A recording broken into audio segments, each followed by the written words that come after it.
right, Comanche, sign up now. And that's not all THQ Nordic has. They got some more drones for you. Check this Also out. das Spiel ist so alt. Das haben die einfach remastered in einem richtig geilen. Es gibt schon Ewigkeiten, Comanche.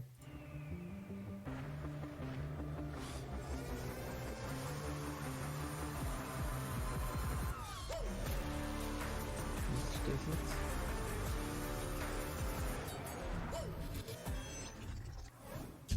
Kriegen die alle ein bisschen Sendezeit, oder?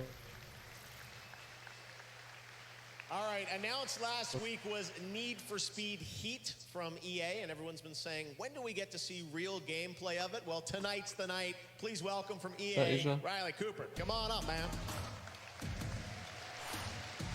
How you doing? Good. Glad to be here. All right, so Need for Speed Heat, we saw the announcement last week. Tell us a bit about this game. How is it new or different for Need for Speed?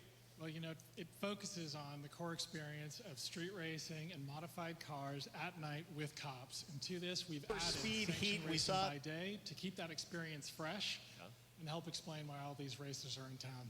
All right, sounds pretty cool. We want to see. You guys want to see the gameplay? Shall we do the honors, Riley? Let's do it. Let's see the game. Check it out. Need for Speed Heat. Oh. Ich bin sehr, sehr großer Fan von der Underground-Reihe.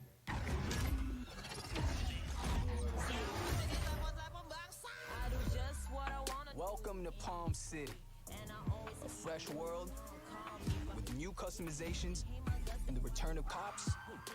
Make Palm City an urban oasis for those who burn fast and live by their own rules. Cool. Daytime offers sanctioned racing events through the Speed Hunter Showdown. Compete and score bank with each new win. Then use the rewards to tweak your car's performance and visual customization. Cops patrol the streets during the day, but they play by the rules, finding you for speeding and limiting your progress using controlled moves to slow you down. Roam the open world, nab challenges and collectibles. Spend as much time here as you like. When you're ready, switch into night. Build your rep by competing in illicit street races. The more you win, the more your heat will rise and the more rep you'll gain. Das sind so. But having all eyes on you comes with a price. Most Wanted habe ich another level at night. And you'll become a PC target as your damals. heat level increases. As it gets higher, they'll ratchet up their efforts to stop you. Unleashing helicopters and rhinos to take you down. With coordinated efforts that adapt to the situation, push it too far, and they won't hold back. And your car can only take so much damage, so be sure to make it to a hideout or the garage without getting busted. Otherwise, you'll lose everything you've risked. Ich finde die Grafik sieht geiler aus. Die haben es ein bisschen so ein Underground-mäßig gemacht, alles so dunkel und so. Pick a car and make it your own. We've replaced the speed Tuning, cars for jawohl. payback. You can now unlock parts by building up rep at night and use the bank you've earned during the day to level up Das habe ich your am ride. meisten gemocht. Almost every car can be transformed into a custom whip. The revamped material Alter, das editor ist geil. adds a dynamic range of style combinations. While the new Tuning exhaust ist tuning das system Beste. gives your ride a bark to go with this bike. Then go beyond the car. Ja. Craft and create Tune your macht own am unique meisten avatar Bock. to represent your Gott, style. den Typ nochmal. Tune. For the first time ever in Need for Speed, Be a Pro you can bei now Need for customize Speed. your favorite rides through an app. Download Need for Speed Heat Studio today for an early access into car customization. With weekly car Guck mal, kann drops, richtige a full Schrottkarren line zu of einer custom richtig geilen parts, Karre. and a rap editor. You can now build your custom ride and connect your account to push it directly into the game. Get the app and show off your Need for Speed style today. All drive will be available at launch. Crew up with your friends or let us pair you up with others so you never ride Guck mal, alone. das hat auch richtige Your crew's Stellen im rides will Auto. be displayed in your garage, so you're always up to speed with their latest creations. Leaderboards and challenges are tightly connected to the crew, so push each other to be the best and get a one. Ja, was ist mit Gameplay da? Every day is danger. Every race means risk. Ja, aber immer nur so The chance to lose Schnipsel. everything you've worked for, or to gain something more. Das ist alles so dunkel. Das ist ein Mix aus Underground, Most Wanted. Sieht richtig nice aus. So arcade-mäßig, aber ist egal. Ich will keine Rennsimulation spielen. Dann holt man sich, wie heißt Gran Turismo. Basically build my car now in advance of the game. Is that how it works? That's right. Heat Studio is an awesome app. You can have access to full visual customization of most of the cars in our car list. Yes. When you've done your designs, you can push them to the Need for Speed Heat, the full game, when it launches November 8th worldwide. Okay, and Heat Studio, when is that coming out? It's available in most territories on iOS and worldwide on Android right now. Right now? I said right now! All right, there you go. That's going to make the reel. All right. Need for Speed Heat Studio, so you can download that, Android and iOS, and check it out. All right, well, that's very cool. Need for Speed. Oh, there's the QR code, by the way, if you guys want to snap it right now, grab the app. Very cool. Need for Speed Heat coming in November. Thanks very much, Riley. Appreciate you hanging out. Oh, thanks for having me. Thanks, Riley, from EA. Appreciate it, Riley. All right, we got some more announcements to make for you now.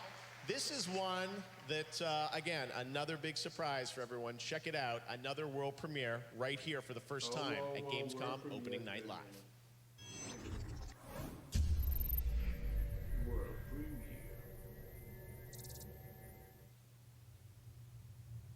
Dennis, ich muss mir unbedingt einen neuen PC holen, wenn ich die ganzen Spiele hier sehe. Ja, ich auch, wenn ich meine CPU-Auslastung hier sehe.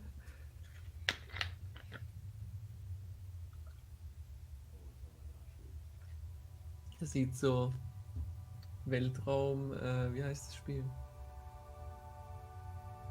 Was haben wir da denn Schönes? NASA Weltraumsimulation.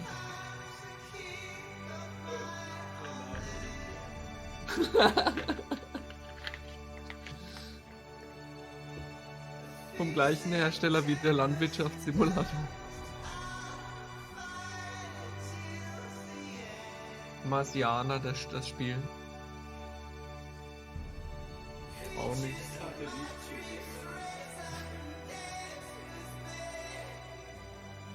Alles klar. Am Anfang sah es gut aus, jetzt als ich das gesehen habe, war es schon vorbei.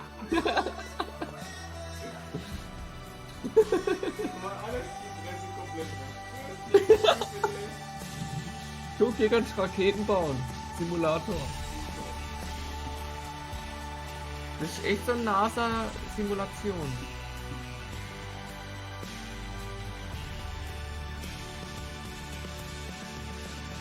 Das ist so ein Spiel, das werden viele feiern und viele sagen, ne, gar nicht mal.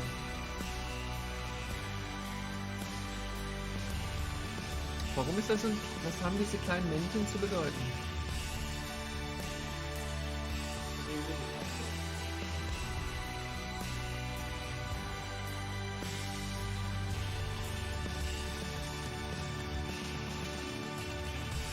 Das sind die Minions.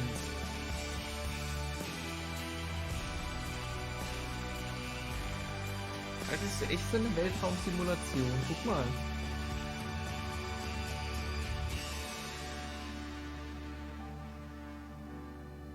Du kannst eine Stadt im Weltall aufbauen. Super. Ohne Ton, ohne nichts, weil im Weltall hört man ja eh nichts. Und weg.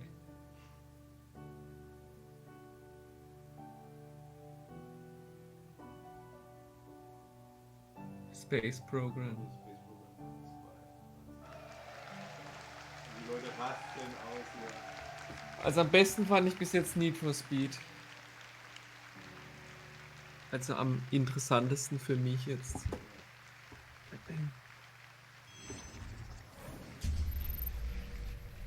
Kerbal Space Program 2 coming next Wie year. lange geht eigentlich dieser All right, well, Abend? we still have some more announcements to go, and we're going to go right into the next one here. Check this out for the first time here at Gamescom.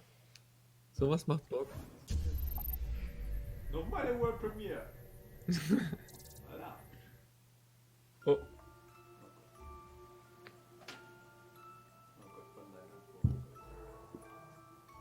Das ist ja wie so ein scheiß Horrorspiel wie Limbo. Kennst du Limbo? Mhm. Ich kenne nur Outlast.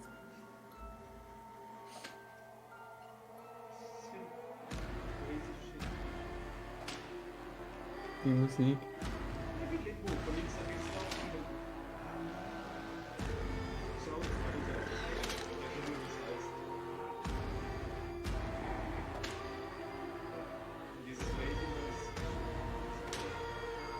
Ist sehr creepy, das Spiel. Little Nightmares 2. Ja, genau. So heißt. Danke, dass du es nochmal hinschreibst, der Typ im Chat. Dass jeder gesehen hat.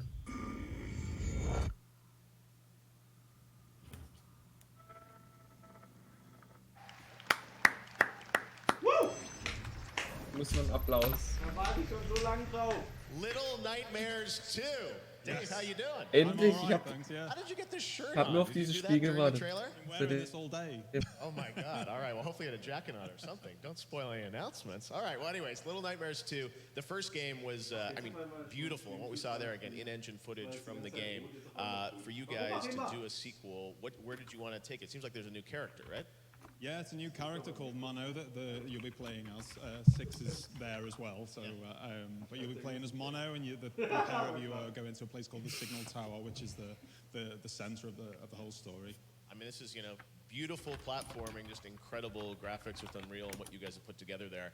And I noticed weapons now? We're going to have some combat? Kitchen utensils. Okay, Yeah, those can be weapons. Okay. So is this going to be a little bit, is it even darker? I mean, is there combat a big part of this game? It's a part of the game. It's just another part of the balance, really. I mean, you're never really going to be Rambo in our kind of games, but you can try your best to stay safe. Yeah, well, it looks absolutely incredible. Such a cool announcement. Was it clear you always wanted to go right into a sequel for this thing? We always wanted to, yeah. We also had to kind of convince people that we weren't ever going to make another one, so we could have a nice surprise like this. But now we've got, as you can see from the trailer, you're outside now, so you're not free, but you are outside. So there's like places like the wilderness. Kam, irgendwas mit abandoned shack, Helikopter. and then we got these sadistic teachers and the hunter and like Kamechi. The ladle combat. Looks incredible. We can't wait to see more of it, and you'll have, I'm sure, more to share at Gamescom and in the months ahead. Yeah, absolutely. All right, well, what do you guys think of that? Little Nightmares 2 announced right here at Gamescom. Thanks so much, Dave. Great to see you.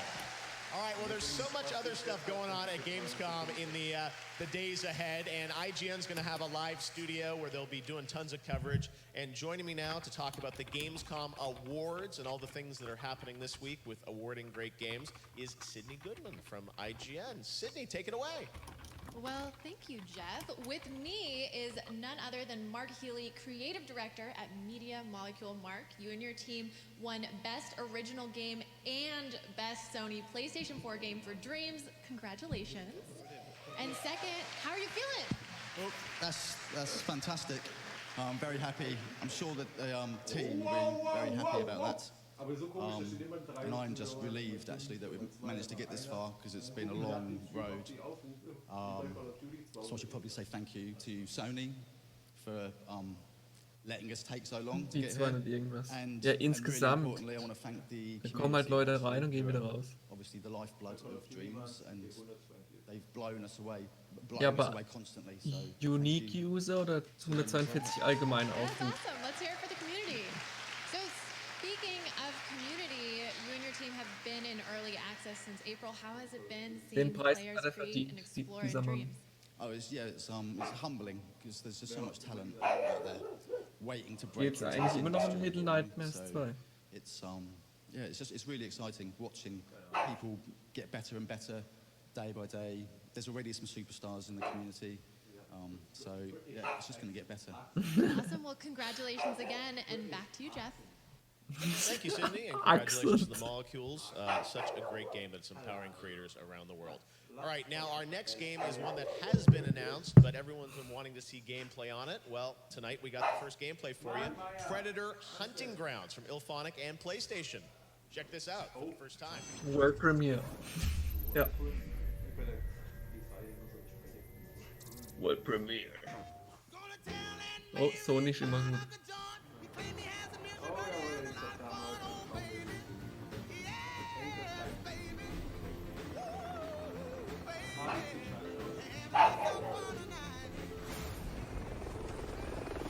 Vielleicht solltest du deine Dings hochschreiben. Timing here is crucial. Let's get in, find this satellite, and upload the malware to Stargazer's network. Hostile spotted. So, was geht hier ab? Oh, zack! Enemy down. Ja, was soll das sein? Heavy resistance inbound to your position. Keep your heads down. They're over here.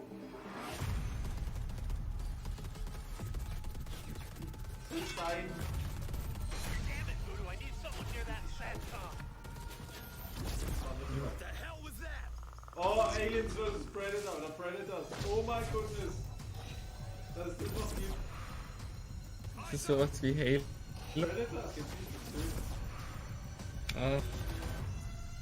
Aber das ist so wie Halo, oder? Aber sie sieht aus noch geil.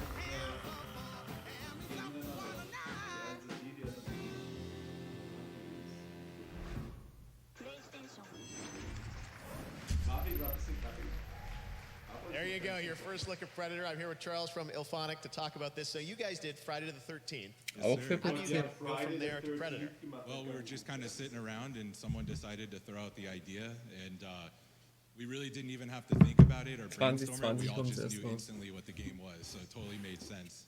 Well, you had to get the license, you had to pitch it, I guess? and Yep, that went to Fox and then Sony after and here we are today, so it's pretty amazing. All right, you're just a string of good luck, but it looks really cool. Now this it's multiplayer, which is something big, you know. Yeah. PlayStation, it's, big new multiplayer game, and this is obviously a 4v1, right? So Yeah. plays Predator. Yeah, 4 fire team members, and they're going through doing missions, kind of similar to the '87 film. And then, the Predators then hunting the fire team. So it's kind of a bit of a hunt becomes hunted type moment. So. Gleiches Prinzip, nur Between, anderes obviously, you gotta balance Gewand. out, so it's fun to be on the team or the Predator. But tell us about that balance. Oh yeah, so we're it's always something we're doing kind of until the finish line, but it's really fun to play both. Der Quellcode und so ist immer noch gleich. So right now there's just a ton of competition in the office, so we have a lot of fun with it.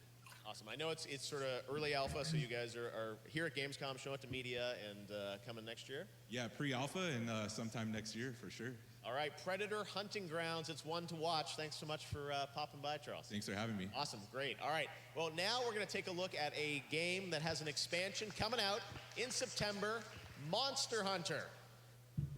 Check this out for the first time. Yes. World Premiere, das Spiel ist doch bekannt. Ja, aber das, was jetzt kommt, das wurde jetzt zum ersten Mal gezeigt. Hey, do you hear that?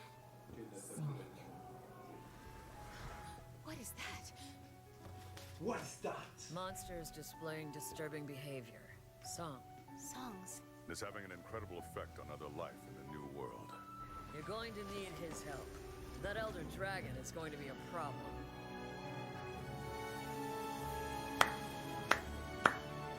World Premiere.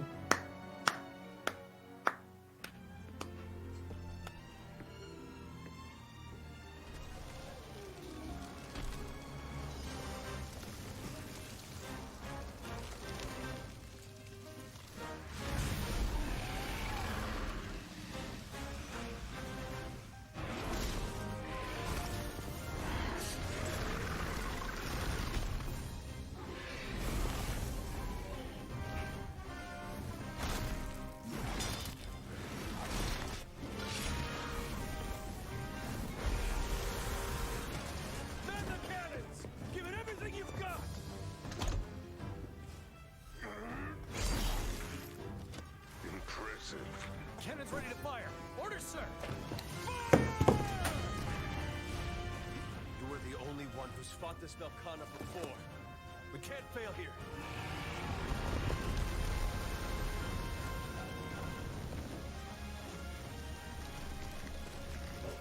World Premiere, Monster Hunter.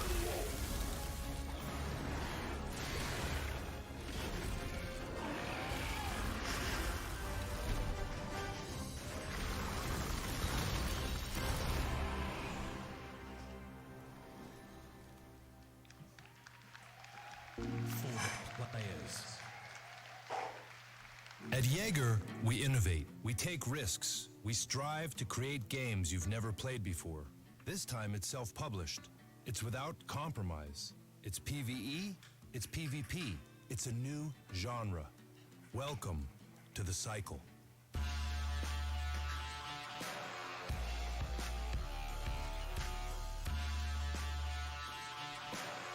Bin sofort da.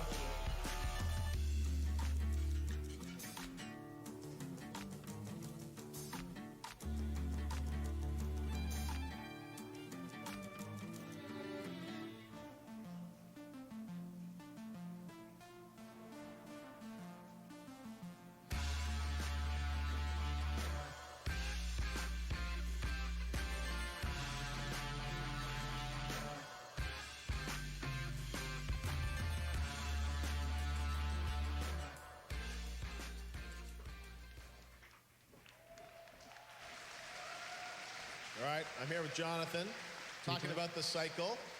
So this is PvPvE, a competitive quest shooter. Break that down for us. How does that actually play out?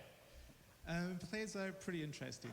Yeah. So the mix of PvE and PvP that we have, I don't think it's really been done like this before. So the game is kind of, it's not a cookie cutter game. Yeah. It's really quite different. And I think that the way you can play it with packed-in. Right. So you never quite know if you're going to want to shoot the person that you see, or if you're going to packed at any time, I guess. At any time, yeah. But it's a game that you kind of have to play to get, yeah. And you can. It's out on the Epic Game Store. Yeah. It's a free download. Yeah. And yeah, try it out. Let us know what you think. Awesome. And you guys are doing this independently, which you guys have done lots of games for lots of publishers before, but you're kind of striking out independently. Why did you want to do it that way? We're taking quite a lot of risk with the cycle, to be honest. It's quite innovative, and that's not really for everyone. So, and after 20 years, I mean, Jaeger's been around for 20 years, so we really just had to go for it at some point. So, I'm super happy that we as a company had the courage to do it, and big shout out to Epic for the support and their courage as well, because it wouldn't have been possible without their help. Lots of cool German game developers on stage tonight as well, which is really cool. So awesome. Well, great to have you here. Congratulations. We will check that out in the Epic Games Store. And now we're going to take a look at a new trailer. The next episode of Life is Strange 2, Episode 4, is coming out this week, and we've got the first look at the trailer. Check it out.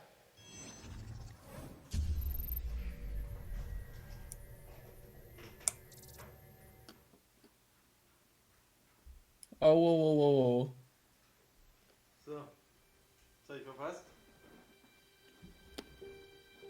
Irgendwas Spannendes? Nee, ich war auch nicht da, aber jetzt ist spannend. Nowhere to go. What do I do now? I'm so different now. I don't even recognize myself. Remember, you gotta do this. 4 times Die a day. Grafik sieht aber auch nicht berauschend aus. I let everybody down. I lost Daniel. Where would he hide out? So Episodenspiele machen.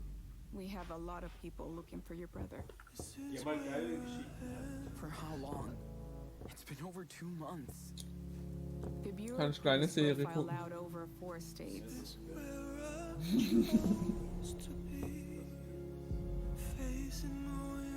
You might spend the rest of your life in prison, or you can talk to me. We gotta be careful now.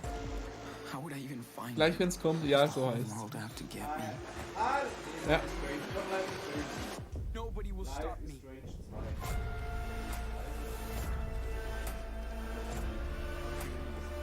I'm not afraid. Ja, was macht man? Drückt man einfach zwischendurch einen Knopf. That's all I can think about.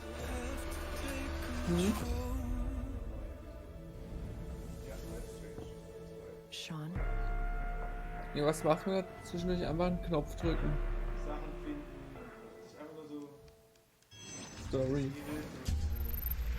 Interagieren.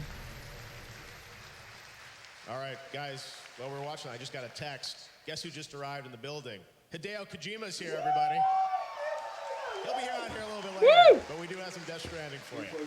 All right, but right now we're going to get to another new game announcement. Sega and Amplitude are teaming up to introduce a brand new historical turn-based strategy game. What if you could rewrite and reimagine the entire history of of humankind. Check out Ja. its world Ja, premiere. genau. Als ob. Das wär's jetzt, wenn jetzt eine neue FM kommt. Peggy 12. Nee. Aber mit Sega. Ja doch, das könnte so eine Taktikanweisung sein. Frontal und dann wieder zurückfallen lassen. Mucksmäuschen steht es gerade. Aber es ist ja mit denen gleich Stranger Things. Genau, es hört sich an wie irgendwas Ekliges.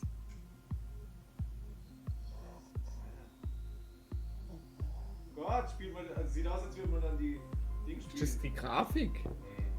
Aber ist ja so ein Dingsmensch. So ein Steinzeit-Typ. Wahrscheinlich spielt man dann die komplette Menschheit.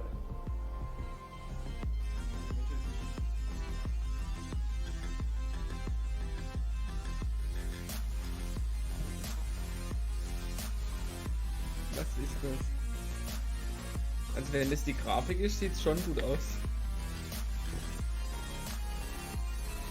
Ist das gerade ein Spiel oder echt? Ich kann das nicht mehr unterscheiden.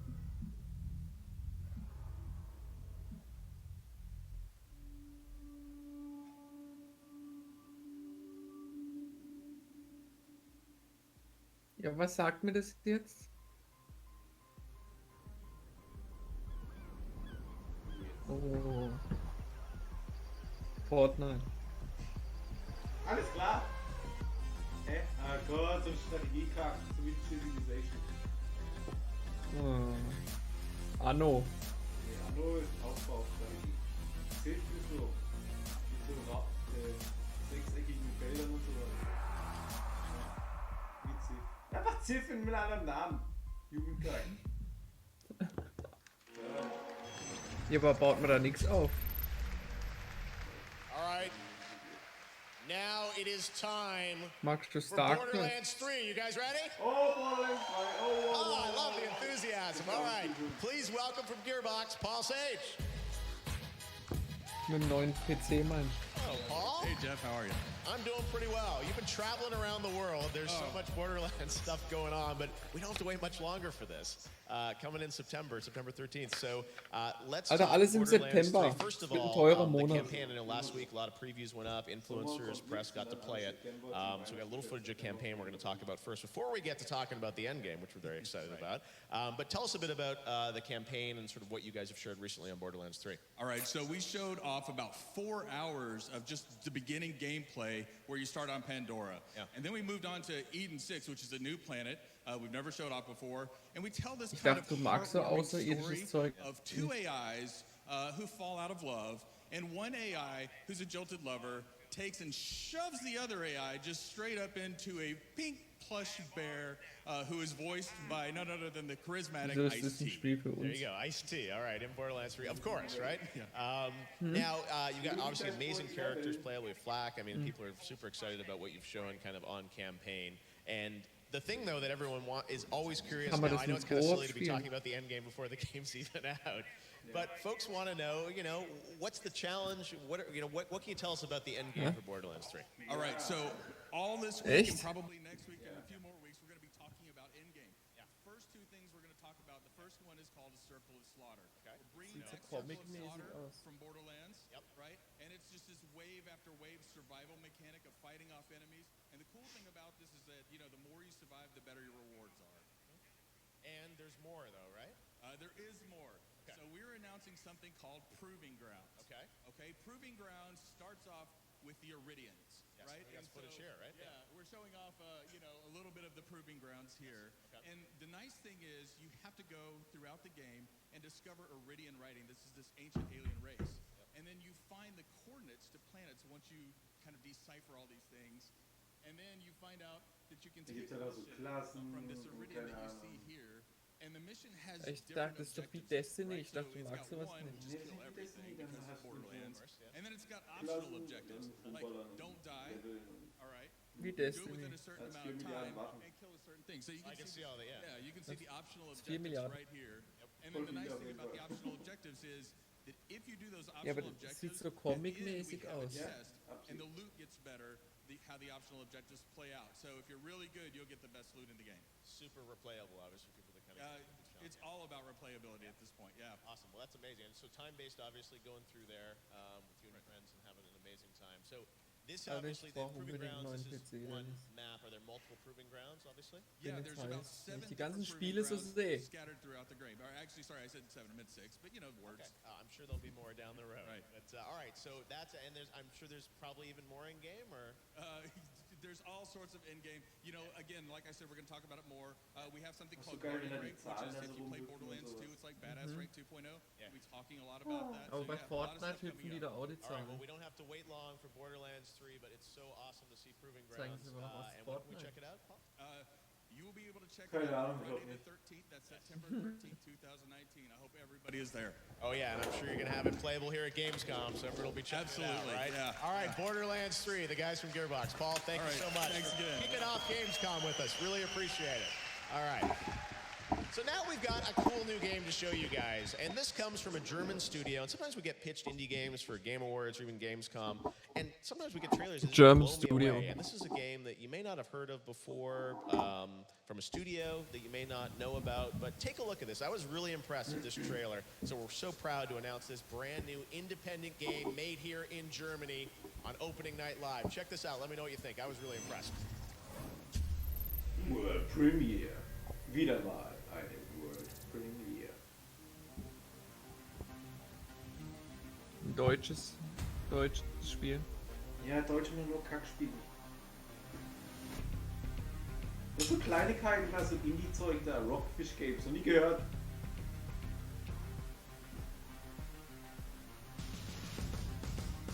Die Deutschen, die hauen die AAA-Spiele raus.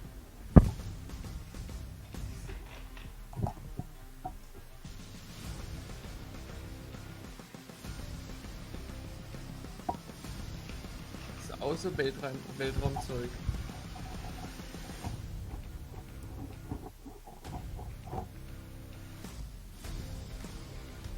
Aber die Grafik sieht geil aus. So Space-Scheiße da. Space-Scheiße.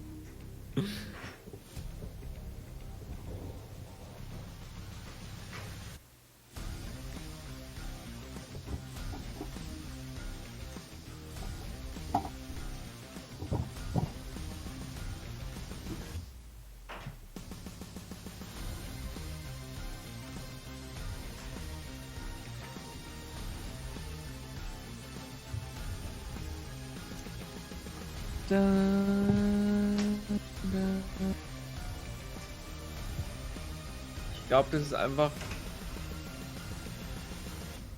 Du rennst einfach mit so einem. Boah, das sieht geil aus. Das ist grad...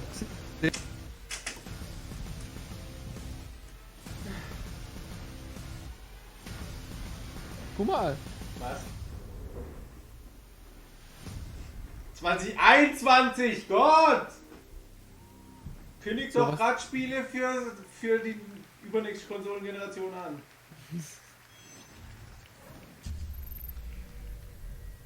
Rockfish Games. World Premiere.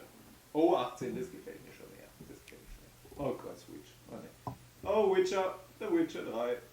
So, stranger. Ein Spiel, was... Alter, guck dir die Grafik an! What brings you to this Da kriegt man noch Augenkrebs davon. There are far more Sieht aus wie PS3. Ey, das Spiel, das lebt von der Grafik. Das ist so geil. Das habe ich zum Beispiel auf dem PC gespielt. Alter, das ist so geil. Und dann guckt man sich das an. Guck mal diese Texturen an, das sieht aus wie PS3. Alter. Hast du The Witcher 2 gespielt? Ich habe Teil 1 und 2 auch auf PC, aber noch nicht. I wager you'd have a much better time there. Ohne eine neue PC dann. That's another beast, I tell Den you. Dreier muss ich auf jeden Fall holen. Auf Nintendo Switch. Ja, bitte. Alter, das kann man. Ey, ohne Witz. Es spricht nichts dafür, sich das Ding auf der Switch zu holen. Die Grafik ist scheiße. Das Spiel ist so ein Zeitfresser, das spielt man eh nie unterwegs. Und wenn du es am großen Fernseher spielen willst, von der Switch, dann kannst du dir gerade für die Playstation holen. Das Spiel bringt nichts für dieses Spiel auf dieser Konsole. Ich hab's aber auf der PS4. Ja, echt? Das gab's mal im PS Plus. Ah nee, das war Dings Metal Gear Solid, glaube ich. Ja, 15 auf das Jahr. Das war ein PS Plus, ja. Alright, there you go. Witcher 3 Switch announced October 15th. That's the announcement of the release date for that. Now we're going to talk about FIFA 20. Oh! From EA to talk about FIFA 20 is Matt Oh, Turner. whoa, whoa, whoa!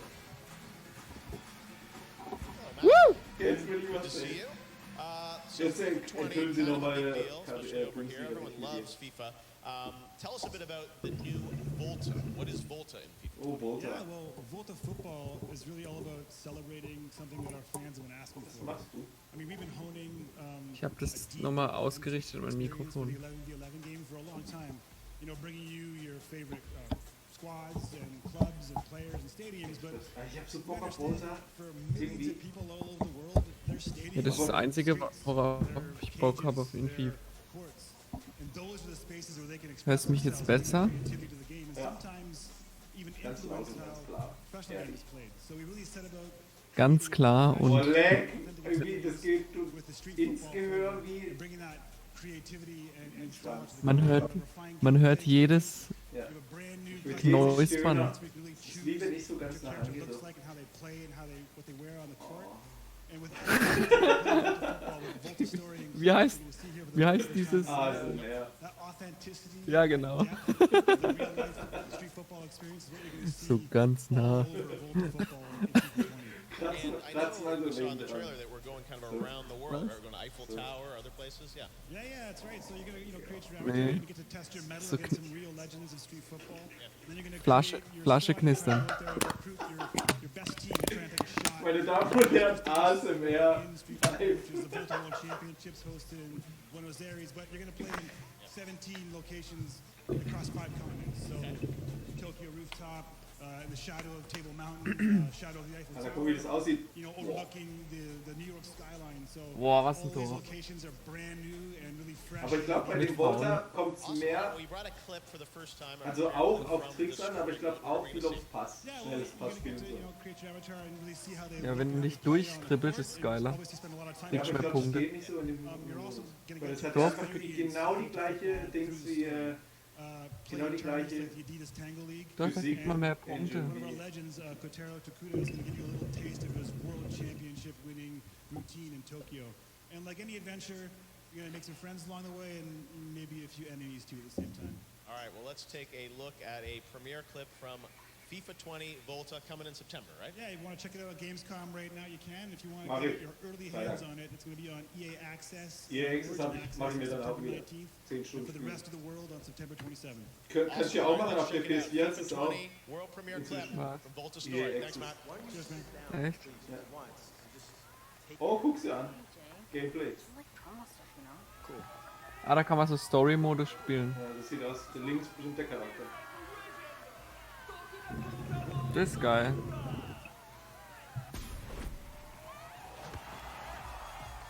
Das ist geil. Hat schon Style, gell? Das ist so hat Fußball angefangen auf den Straßen.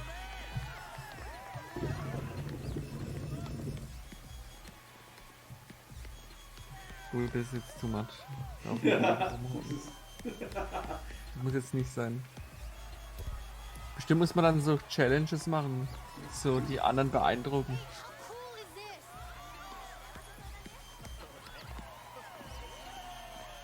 Muss man so Jonglier-Wettbewerbe machen. Geil. Weil weiß ist das Gameplay oder was? Klasse. Danke. Danke für diesen Clip. Bisschen jonglieren. Asiatisch jongliert bisschen. Und wieder Halo. Nee, nur von dem. Ja, ich weiß, von den Machern.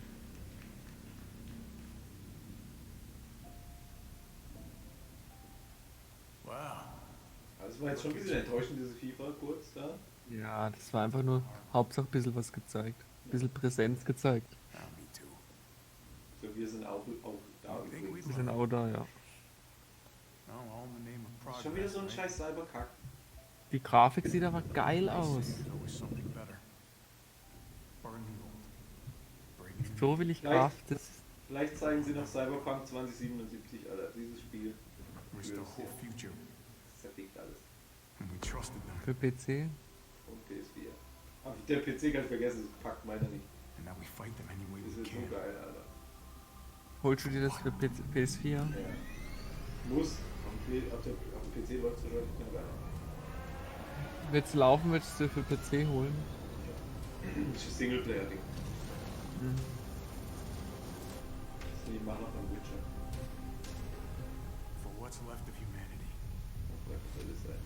Das sieht mega Destiny. Geil aus. Sieht aus wie Destiny.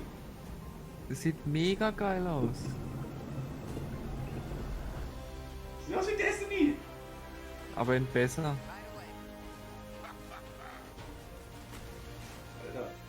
Alter. Oh, Co-op Action.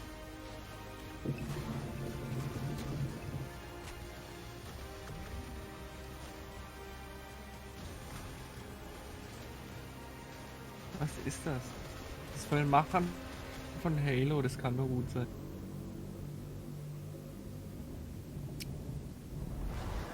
I'm sorry.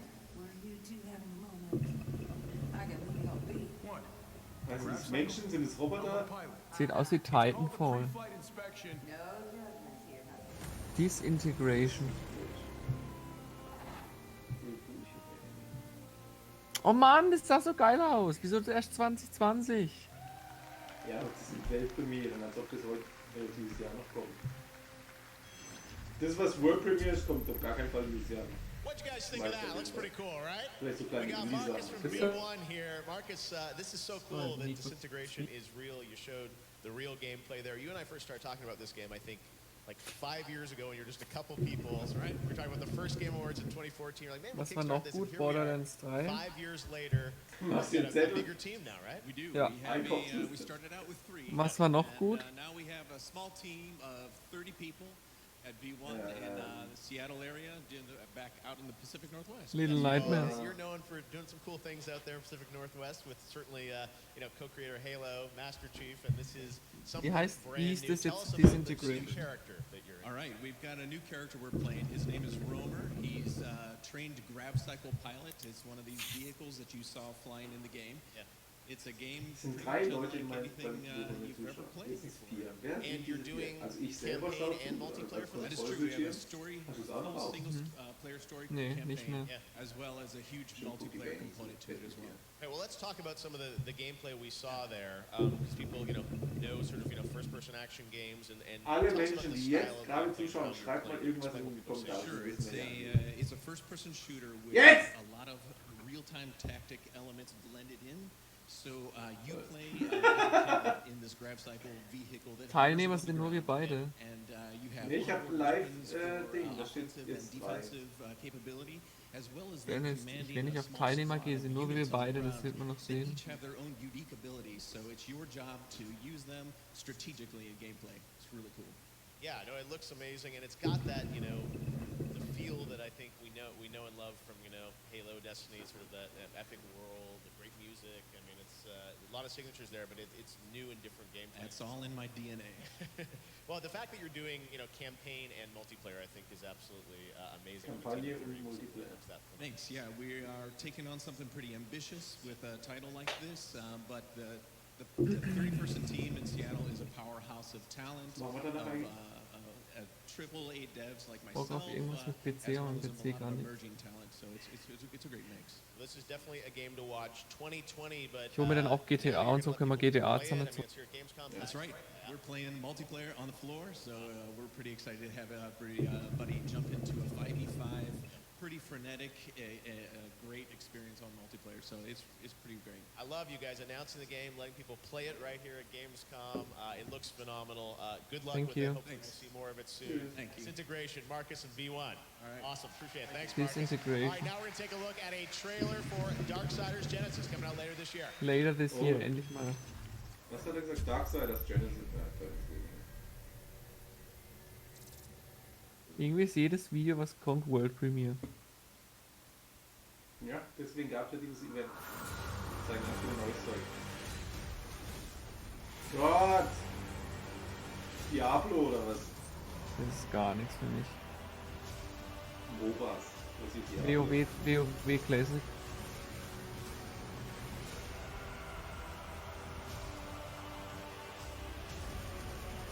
Mit einem guten PC, denn ist das echt alles möglich. Ja.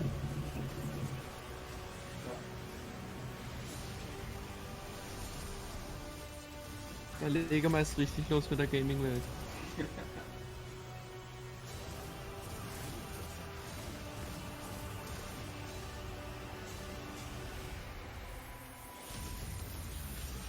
Was ist das? Darksiders. MOBA einfach. Oh Gott. Nix für mich. Nee. Ja. Man kann nicht jedes Spiel geil finden. Alright, welcome back to 5 Zuschauer. Schreibt jetzt mal in den Chat. Now we're going to move on to a game that was announced as part of Google's Mann. Stadia. It's a launch title. Please welcome Raul Rubio from Keelworks to talk about Guilt. Ah, vielleicht bin ich eingeloggt. Vielleicht sind die Teilnehmer nur die, die eingeloggt sind. Oder die, wo einfach im Chat schon was geschrieben haben. Oder so. Gameplay. So tell us a bit about why did you guys want to build this game? What is it? Das geht aber voll schnell, voll geil. Zack, zack, zack. Genau, nicht langes Gelaber oder irgendwas. Ja, wir arbeiten seit 3 Jahren an dem Spiel. Wir sind nur so ein Team von 15 Leuten. Und vor 2 Jahren hatten wir die Idee und jetzt haben wir es umgesetzt. Immer das gleiche Wischiwaschi-Gelaber da. Actually, well, we were excited by the vision of Stadia and the Stadia team for Stadia. the next step. Google Stadia. The thing is that if you look at our games, we are mostly about touching players, meaningful stories. The thing is that was perfectly aligned with what the Stadia were looking, right? And well, the result is Guild. Yes. Irgendwie sieht's cool aus, aber ich glaube, sowas werde ich nie spielen. As you say, Stadia exclusive. Yep. Launch title. Okay, so tell us a bit about the game. I see there's a woman girl who's walking around with a flashlight. What is she trying to do? She's searching for her sister, right? Well, her cousin. Yes, Emily. Cousin. Okay, sorry. So yeah, as you can see, Guild is a haunted tale. Yes. It's a haunted tale actually touching deep and dark God. themes like childhood fears, and more importantly, bullying. So you are Sally. Sally is this little girl. She grew up in Bethelwood. It's an old mine town in Maine. And Ohne die Taschenlampe würdest du es nicht sehen. And it got even worse looking for Emily, her cousin. Okay. Somehow, chased by bullies, she ended up dragged in this Stranger Things mäßig. an eerie, unnatural place where all your fears and nightmares take shape in a weak and very real way. So that means that, well, the monsters are in fact physical manifestations of our own terrors and traumas, like apprehension to strangers or the paranoia of everyone whispering around you, revealing your deepest secrets, actually bystanders standing there doing nothing, helplessness. Yes. So this is what we define as delicate horror. Okay. That basically is Sally's journey, embarking to save Emily, at the same time trying to understand the world surrounding her. And you're obviously defeating these monsters with this Mit it Licht. reminds you a little bit of Okay. the same thing, but Alan Wake, where sort of like the light to take things down. Tell us about how you play. That's correct. Guild is an adventure, narrative Taschenlampe adventure. That drauf, means that we are dann ist blending das Ding elements weg. like exploration, stealth, action, puzzles. We have a lot of tools. Taschenlampe draufhalten, dann ist das Ding For down. example, well, the flashlight is your beacon into the darkness. Obviously, is what you need to find your way. Yeah. The thing is that these monsters are very sensible to sound and light. They can see you. If you use the flashlight, in fact, you are exposing yourself. Right. But that's a way to face your fears. I mean, yes, some monsters are quite thin-skinned, in fact, and when exposed under the light of truth, we can say it that way, well, they turn powerless, right? They disappear. Not only that, you can actually build strategies like throwing a gun, for example, to distract an enemy, or even using the light shaft or the flashlight Okay. Yeah, so it looks like you've got strategy, you've got stealth, and all this in the game, and it's coming out for launch, right? It's coming for launch. This November. This November. We hope to actually show share more news when the launch is getting ready. Yeah. Dealing with the topic so delicate and in a meaningful and respectful way. Bei dem habe ich noch gesagt, es geht alles so schnell. Und jetzt dauert der da schon eine halbe Stunde über Zeit. Genau. Wow. Okay. Very deep and Danke, tschüss! cool that you guys are doing Wie den Tag vor dem Abend loben. Den Tag vor dem Abend loben. Look forward to hearing what's next. Roll Rubio, Tequila Works. Danke, tschüss! Fantastic. All right, well, thanks very much, Roland. Great job, fantastic game. Bye bye. From IGN. Cindy, what's up? Well, hello, Jeff. Again, Oh. I'm here with Celia from Nintendo. Celia, you and your team won Best Nintendo Switch Game for The Legend of Zelda: Link's Awakening. Die haben Congratulations. einen Award gekriegt. I'm so excited. I'm Yes, so excited. Actually, I'm very I happy just that can't one of hide the it. beloved games of the Legend of Zelda series won this award. I know. A few weeks ago, we asked fans to send us Ja. fan art, and we received within Send 2.5 us weeks fan art. 450 Man hört's einfach. letters, Ich kann es nicht emails, beschreiben, aber man hört's. pictures, sculptures, miniatures, even a lamp. And it's really amazing, and you can see here Sind wir am that the Ess schon? love that Nintendo puts into these games, the love to detail, comes back right to them. That's Like back amazing. to- I love to that. them. A lamp. What creativity. Them. So you mentioned it that Link's Awakening is just such a To them. beloved Zelda game. I mean, it's iconic. Die andere How's Army it hört been man being on the team sofort. that's working on that game? Ja. Yeah, unfortunately, I'm not part of the Unfortunately. but I read an interview with Anuma-san, and he said they always want to He keep said, the heart of the as game, a- but on the other hand, Nee, British they oder- always want to introduce something Die new. versucht so, That's die the versucht reason why American we see English zu here machen, this aber mit beautiful deutschen graphics, Akzent. looks like a miniature schlecht world. And another new thing is the dungeon chamber, which is super exciting for players because here they get the chance to arrange chambers the way they want it. Yes, so I think even for players who played it 26 years ago, they now find something new in this new game. Well, congratulations again, Celia. I know I am not alone when I say I cannot wait to get my hands on that. Komisch. And back to you, Jeff. Fantastic. All right. Thank you very much, Sydney. Congratulations to Nintendo for that. Wo standen die? Now Ah, da we're hinten. going to move on to the world of Destiny 2. Any Destiny players out there? Destiny ist so ein All right. großes Well, please Spiel, welcome Alter. Scott Taylor and Wendy Wade from Bungie. Jetzt kommt das Interessanteste. Destiny, einfach ein neues Add-on. Toll. Langweilig. Shadow, was Shadow Key. How's it going, Jeff Keighley? Things are going well. You guys are very well branded here. Come on up. So let's talk about Destiny 2. First of all, Gerade eben hatten wir es noch davon, dass ein Video nach dem anderen gezeigt wird und jetzt reden die nur noch. Shadowkeep is coming October 1. So we're going back to the moon, but tell us a bit about what we can expect from this expansion. Yeah, well, Shadowkeep is our new expansion. Like you said, come out October 1st. It involves the return of a character we haven't seen in a while, Eris Morn, one of the beloved characters from Destiny 1. Now, Eris has gone on looking around in the moon, and from Destiny 1 also, and has discovered something horrible that has unleashed nightmares for all Guardians to come back in battle. So it's the moon, but it's totally transformed by the Hive. There's some new spaces that you've never seen before, and then there's spaces that you think look familiar but have been totally reimagined. Wow. Now, you guys are also changing kind of the business of Destiny a little bit in how you're approaching it. Free to play, and obviously, First Light to be able to jump in.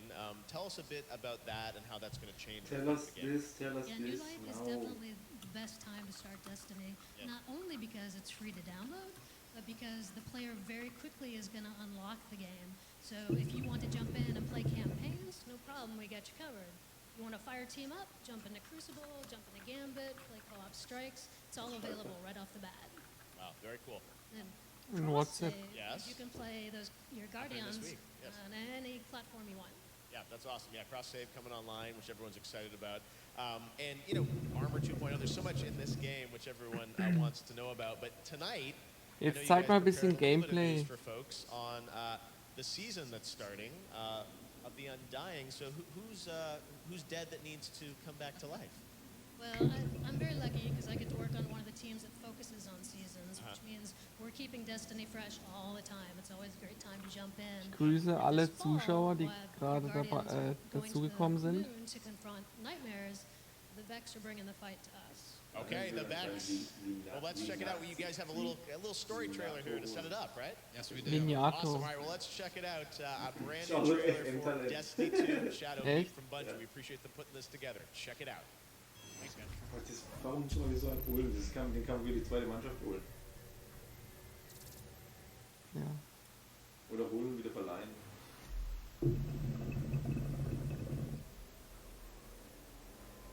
Coutinho hat sich die Erlaubnis bei Robben geholt für die 10. Schau mal, die Grafik sieht nicht schlecht aus. Ja, aber das ist absolut nicht meine Art von Spiel. Null. Gerade bei diesem, wie hieß das nochmal, das eine Spiel?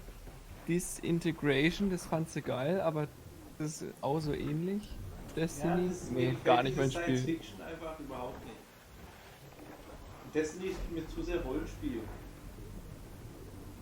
Da muss man, ja, aber bei Destiny, da muss man so immer dabei sein, um dran zu bleiben. Wie Foot. Wenn man bei Foot Gelegenheitsspieler ist, dann kommt da auch nichts zusammen. Muss man immer dranbleiben.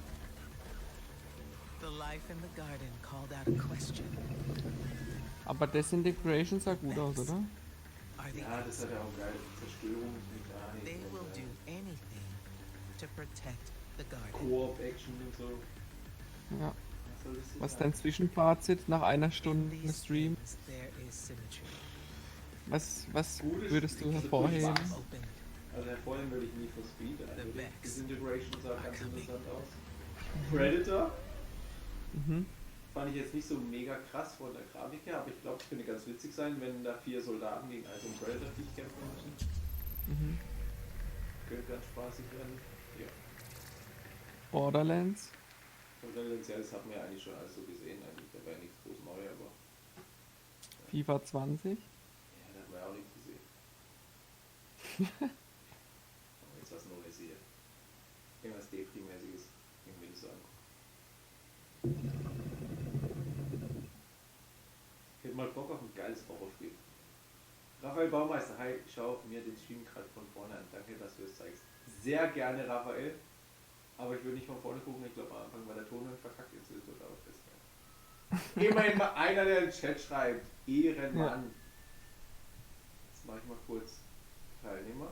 Ne, ist nur noch wir 2. Cool. Dennis, man hört das Spiel nicht so gut. Ich hab's relativ leise. In deinem Stream.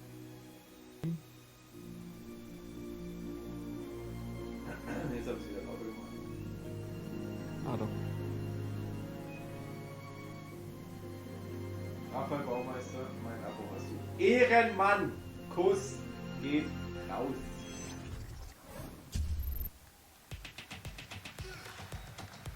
Oh, Epic. Epic Games. Oh ja! Oh ja! Oddworld! Woo! Was ist das denn? Das ist auch so ein altes Ding, aber geil, Alter. Was geht jetzt ab? Oh Gott, Magic Digga, nur ein Tag. Ich bin da auch Spaß. Gehen wir mal Hearthstone. Oh, Shenmue 3. Oh!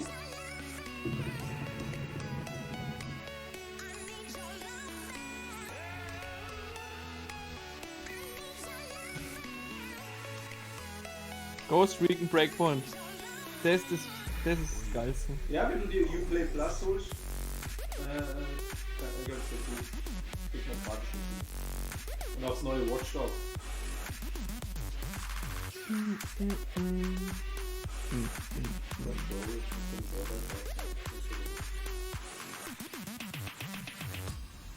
Das sind jetzt einfach nur Schnipsel. Schnipsel aus gefühlt 30 Spielen. Ah, das ist Werbung für den Epic Games Store. Epic Games Store, ja, war klar. Das ist sowas wie Steam. Einfach Steam-Konkurrenz.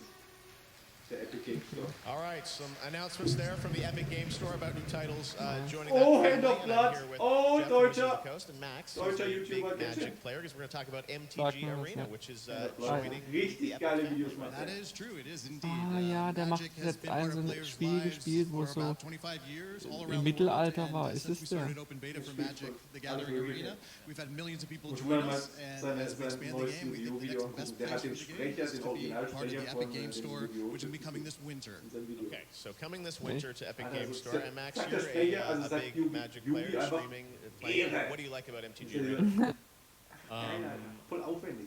I think the best part for me was playing drafts during the stream because there's a Twitch add-on where your viewers or what let your viewers live vote on which cards to pick. Very interactive, a lot of fun, and yeah, I'm still try-harding off camera a lot of MTG Arena. Yeah.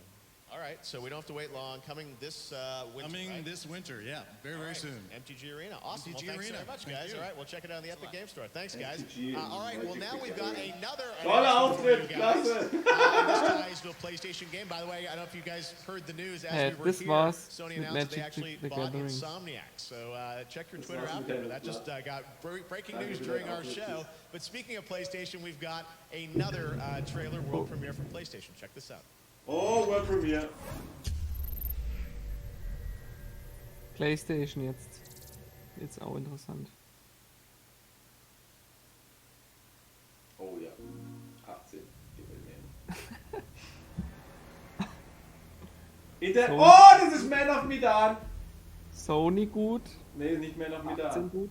Interactive Thriller, immer geil. Alter, diese Grafik. Ah, das ist ein Film. So. Ich dachte grad. Oh, geil, Alter. Einfach ein Film, wo man entscheidet. Alter, krass. Das ist echt ein Film. Ja. Alter, aber das ist so ein Horrorspiel. Thriller. Something going on here. I need to find out what it is. Ey, wenn das gut umgesetzt wird, dann ist es richtig geil sein, Alter. Oh Gott, muss alles selber machen, guck's dir an. Immer diese Fingerabdrücke, ist immer der Spieler. Alter, das kann richtig gut gemacht sein. I'm going. Why are you following me? Aber wie steuert man das? Let me go.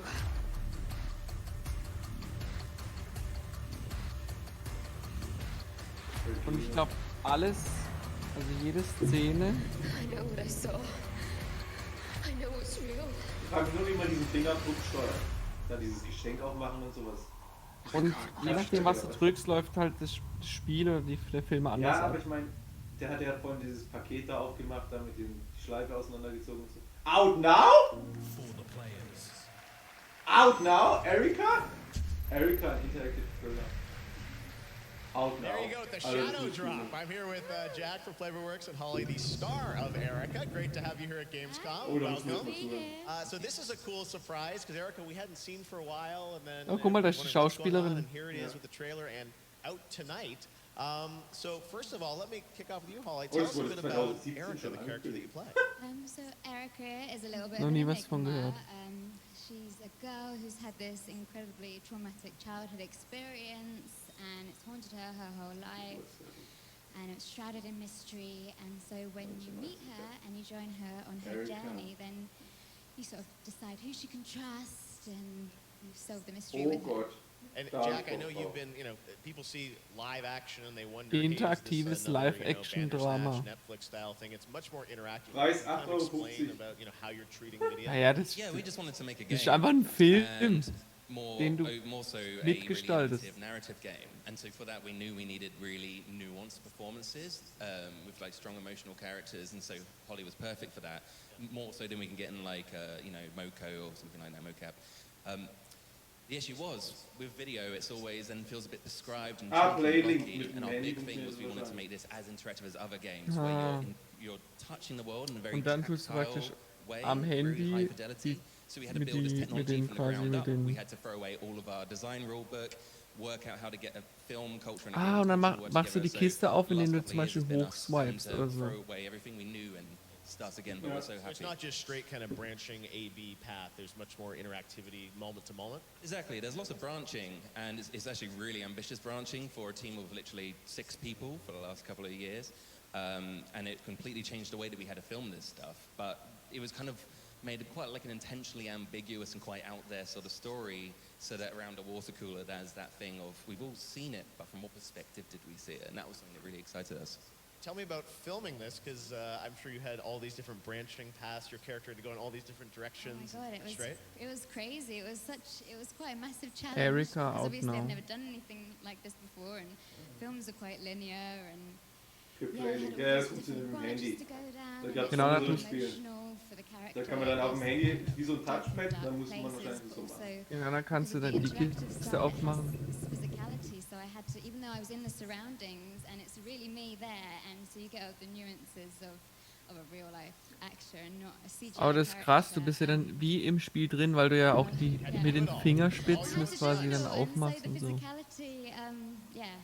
Oder die Schleife auseinanderziehst und so. It was absolutely brilliant. It just knew every avenue of the game. Like, it was absolutely magic. But yeah, so it's a really good performance. Super cool, and this is awesome because you can download it today worldwide on PlayStation. Exactly, right after the show it comes out, €9.99, pounds, dollars. It's been a labor of love for years, so this is really exciting for us. And then you can play it on the show floor if you're at Gamescom tomorrow. So. Well, Jack, Holly, thank you so much for coming all the way to Cologne. Thank you. Kick it off. Erica, appreciate it, guys. Thanks for coming by.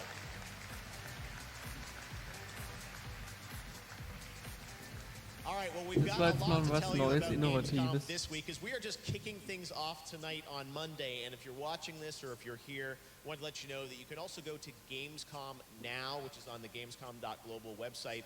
And that's a way that you can discover Gamescom all week. All the live streams throughout the week will be available through this portal to anyone around the world. Gamescom is really trying to bring the show to fans internationally and globally even more this year. So Gamescom Now you can check out. I also want to tell you some of the other things that are going to be happening throughout the week. So IGN is going to be doing live streams for the rest of the week from their studio, IGN at Gamescom Now. And there's also some other cool things like Anno, the game from Ubisoft, is going to have a free, it's going to be free on Uplay for the next couple of weeks tied to Gamescom, so you can check that out. And it's a cool idea to take the games from the show floor here and make them playable to fans at home, which is really, really cool. This area is called the Gamescom Event Arena, and there'll be some great esports tournaments happening here. The ESL Summer Championship in CSGO, League of Legends will be here, Asphalt 9, and there's also something, this is so cool, the Farming Simulator League has its tournament here. Farming Simulator League, alles klar. No, it just actually happened, and like, it's amazing to see that this is happens here in Europe. I love this. So, Farming Simulator League right to the top of Twitch, we hope, with all the activities. But this is like actually happening. Farming Simulator League. So you guys know this, I guess. When I saw this back in the States, I'm like, we have to show this to people. So you guys, if you're interested, you can watch the Farming Simulator League live here from Gamescom. There is also a cosplay area, an indie village with over 5,000 square meters of indie games. And there are also concerts as well. You guys get a whole week of Gamescom. There's a festival in the city of Cologne this weekend. But speaking of concerts, Sydney from IGN is with one of the acts that's going to be performing this week. Sydney, who are you with? Well, I am with Par Sundstrom of Sabaton. Par, you guys are performing. Tell us more about it. Thank you so much. I'm very excited being here. A couple of years ago we were here, and we played the first ever rock concert at Gamescom. And now we're back to play some more heavy metal. And when are you playing? We are playing at the Wargaming booth Wednesday at 9 o'clock. Perfect. Well, make sure you check that out. And you also have a collaboration. Can you tell us more about that? Yeah, of course. There's a new game coming out from Wargaming. And it's a hack and slash RPG called Pagan Online. And we thought a game about pagans, mythology, needed a Swedish pagan. And so we kind of put our singer's skin, but looking better than he would do in real life, and more badass than he does in the real life. And you can have the skin in the game now, along with some legendary weapons. Amazing. Well, I can't wait to see it, and good luck, not that you need it, at your concert And now it's time to check out some more world premiere trailers. Das lässt im Hintergrund rauschen. Ich weiß nicht, ob es an meinem Mikro liegt. Nee, dann. Weil ich habe es bei mir komplett leise mal gemacht. Es war immer noch da. Ja, weil ich bei mir ein bisschen mehr Bums machen musste. Also ein bisschen Audioverstärkung reinmachen, dann wenn man mich besser hört. Und jetzt mache ich mal noch Voice Gate rein.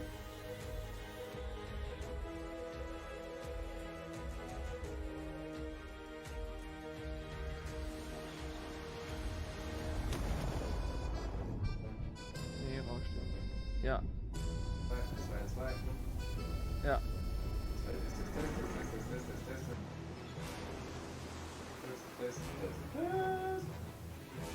Jetzt ist besser.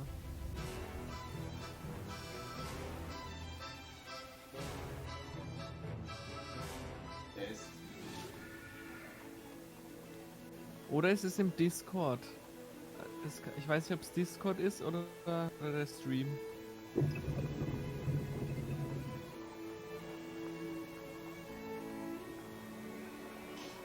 Nee, es kann schon bei mir sein, bei mir. Ich habe so ein bisschen, aber ich weiß nicht. Im Stream ist auch ein anderes Mikro bei dir aktiviert. Ja, mein normales, oder? Nee. Im Stream höre ich nicht das, was du im Discord. Ja, mein normales, oder? Oh Gott. Oh Gott. Nee. Im Stream höre ich nicht das, was du im Discord. Ja, mein normales, oder? Oh Gott. Mac. Oh Gott.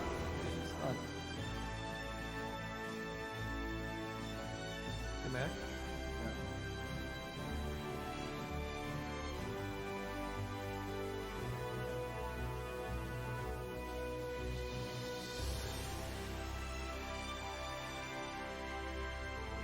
Jetzt aber. Warte, jetzt muss ich nochmal testen. Gott, jetzt war die ganze Zeit das falsche Mikro drin, oder was? Ja. Geil! Warte, jetzt muss ich nochmal hören. Jetzt ist muss das ich nochmal Rauschen testen. auch weg. Gott, jetzt war die ganze Zeit das falsche Mikro. Oh mein Gott, es war die ganze Zeit das falsche Mikro. Ja. Oh mein Gott, peinlich! Raphael Baumeister, tut mir leid. Ich dachte, das rauscht denn da die ganze Zeit. Ja, es war dann das Mikro an von. Aber es hat keinen gestört irgendwie.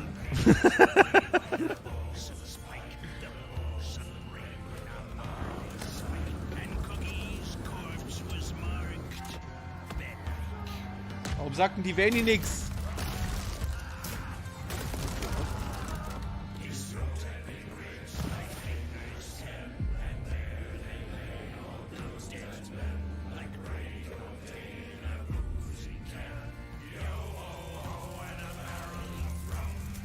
Jetzt rauscht auch nichts mehr. Ja. Herrlich.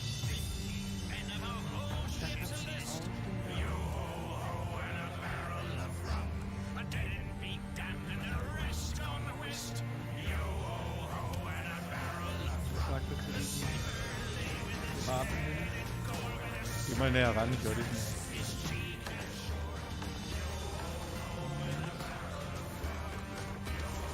Ich habe meins leiser gemacht, weil ich dachte, es lag an meinem Mikro, doch. Das war alles bei mir. Oh mein Gott, wie unangenehm. Aber keiner hat was gesagt. Nee. Du weißt, dass da mal jemand Jetzt irgendwie in den besser? Chat schreibt oder so? Scheiß Mikroqualität. Nee. Ich dachte einfach nur, was ist das Rauschen? Egal. Nee. Hey, Gamescom 2019. Oh, der Links ist von Kingdom Come Deliverance, ein Deutsche. Oh, bitte. Ach, das war ihr neues Spiel. Toll. In Iron Harvest, giant diesel punk mechs were created to support the people, but instead cause trouble, chaos and despair. And now it's your turn to fight back and to learn more Man about hört, the three dass Deutsche factions in sind. our thrilling single Also der Linke auf jeden Fall. Or challenge your friends in intense multiplayer matches in this Intense squad-based combat Multiplayer. RTS coming to PlayStation 4, Xbox One and PC. And when we say PC, Das sind die Macher von Kingdom Come Deliverance. Das ist so ein geiles Spiel. stores at launch. And if you're in Cologne anyway, give us your high five, Dieses come to Mittelalter-Ding. online Ja. and meet us at the Deep Server area. And don't forget to wishlist Iron Harvest on Steam. So now enjoy a new trailer and see you on the battlefield. Oh, jetzt bin ich We mal were gespannt. all busy with our own small lives. Didn't know what went on in secret. Didn't see the war coming. Kein Mensch sagt, was er das falsche Mikro drin They hatte, said the Alter. war would be won within months. An adventure, promising pride and honor. In the end, it would be 5 Egal. years. Years of Jetzt hast du ja das torment Richtige and horror, drin. Ja. like the world had never seen before. Hätte man halt mal vorher mal einen Test gemacht und abgecheckt, ob alles passt. Aber nein! Habe ich natürlich nicht gemacht. The Great War. That was supposed Hast du to hast end deinen all wars. Stream nicht auf laut gehabt? Nee, ich habe den, also der läuft die ganze Zeit nebenbei. Also Aber du hast ihn nicht einmal angehört. Aber halt auf lautlos, ja. Ich gucke nur, dass die Qualität, das passt, dass es nicht ruckelt und so. Das nächste Mal auch auf Ton hören. Ja, wenn ich Ton halt anmache, dann hört man das im Stream halt auf. Oh Gott, so Strategiespiele. Das habe ich mal eine Zeit lang voll gern gespielt, aber irgendwie... Ich habe auch mal eine Zeit lang so, kennst du Stronghold? Ja, genau, so Dinger, so Aufbauspiele und dann, wo du dann einen Krieg ziehst und so. Ja. Stronghold habe ich gern gespielt. Ich habe Siedler voll gern gesuchtet. Ja. Aber jetzt finde ich langweilig. Jetzt will ich Grafik-Action. Aber das sieht mir schon wieder kacke aus, weil es so komische Cyborgs da hat. 1920. Gott, es kommt in einem Jahr raus. Toll. Gamescom is in full swing, which means we have more 2019 Gamescom award winners. Let's hear it for Best Action Adventure Game Black Sad Under the Skin from Astragon. Fix, Lichtsteiner wechselt zu Augsburg. Doom Eternal from ZeniMax. Best Mobile Game is Battle Chasers Night War Mobile Edition from Handy Games. Best Racing Game is Grid from Coke Media. Best Sports Game, Roller Champions 35, from was sagst Ubisoft. du? Best Simulation Game, Planet Zoo from Frontier. Best Strategy Game, Desperados 3 from THQ Nordic. Best Family Game, Concrete Genie from Sony. Best Role-Playing Game, Wasteland 3 from Coke Media. And Best PC Game is Ghost Recon Breakpoint from Ubisoft. Oh, Ghost Recon Breakpoint, bestes PC-Spiel. Oh. Sag ich doch. There we go, there we go.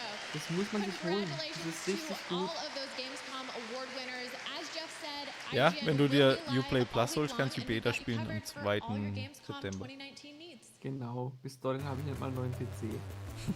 Gamescom is the biggest gaming event on Earth, with over 350,000 fans attending from all over the world. If you're not one of them, 350,000 don't Leute, worry, Alter. because IGN has you covered.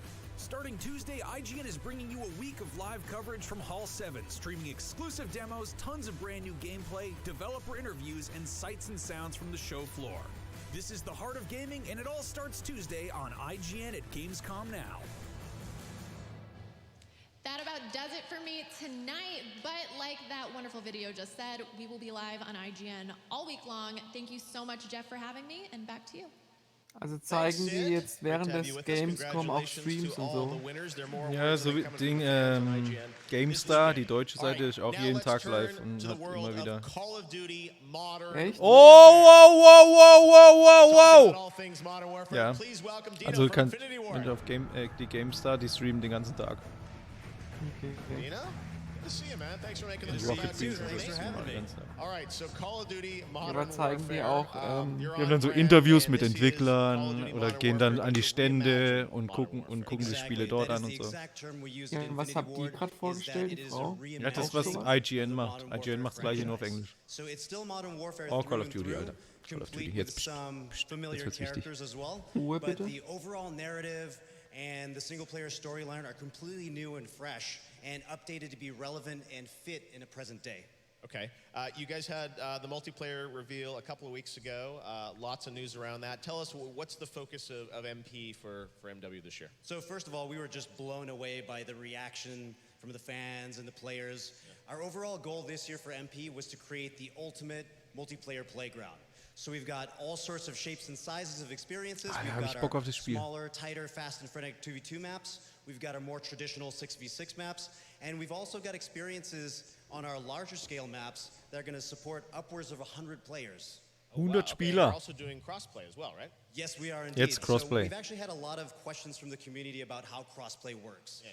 in a nutshell, you'll be able to play console to console and console to PC. So if you're partying up on console and you have a friend on PC that you want to play with, you guys can play together. Oh, wow. Okay, so across everything. It's all going to work. Absolutely. All You can you also play. had a fun mode that I got to Ja, play man muss back nicht. in May at the studio, 2v2 gunfight, which is like, tell us a bit about it. It's like a ton of fun. Right. It is fast-paced. It is a ton of fun. It's fast. It's frenetic. I actually heard you did pretty well over there. We had a fun time. Me and Andy McNamara from Game Informer took down some other journalists. I don't think we compete against some of these Courage or those guys, but it's those guys are real slayers, though. I was going to say, I think you held your own. Yeah, it was a fun mode, and I understand that you guys are going to be. We know you're doing a beta in September, but Yes, we are. I hear there might be something before that.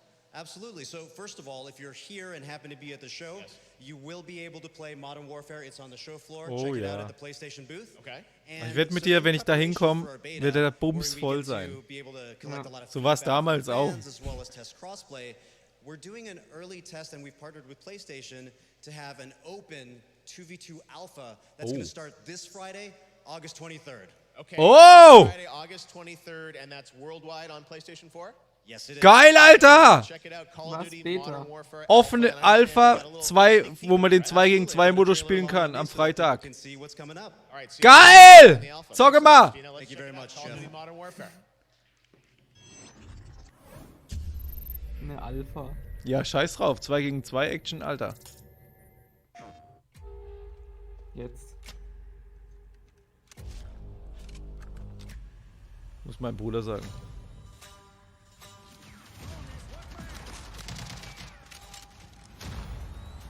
Dieses Wochenende. Nur auf PS4. PC-Spieler schauen hier in die Röhre. Ja.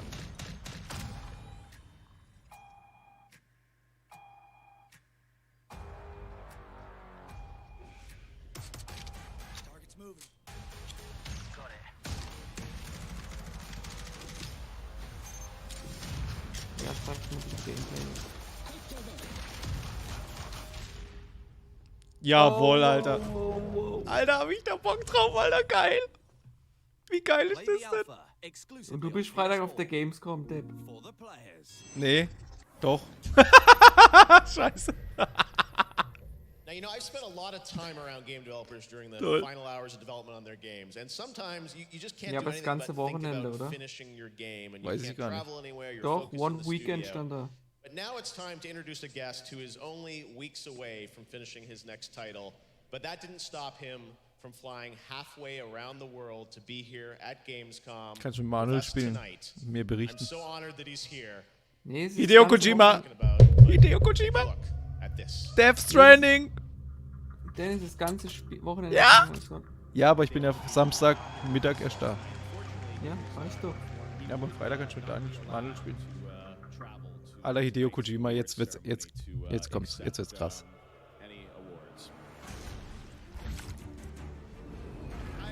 Death Stranding, Alter. Alter, das sieht aus wie Walking Dead. Ja, das ist auch der Norman Reedus von Walking Dead. Das ist der Schauspieler. Was hat der bekommen? Oh, das ist Hideo Kojima. Der hat Metal Gear Solid gemacht. to work with you. You're such a genius. He is one of the most principled, loyal, Was hat er gemacht? Metal Gear Solid. I love games. I love this Aber world. das heißt, er hat's gemacht. Chefentwickler. From my heart. I'd do anything for this guy, for real. Oh yeah. Alter. Oh mein Gott. Ich hab voll Gänsehaut gerade. Warum? Ich bin so gespannt auf dieses Spiel. He's here, the one and only Hideo Kojima. Woo! Standing Ovation für einen Entwickler, Alter.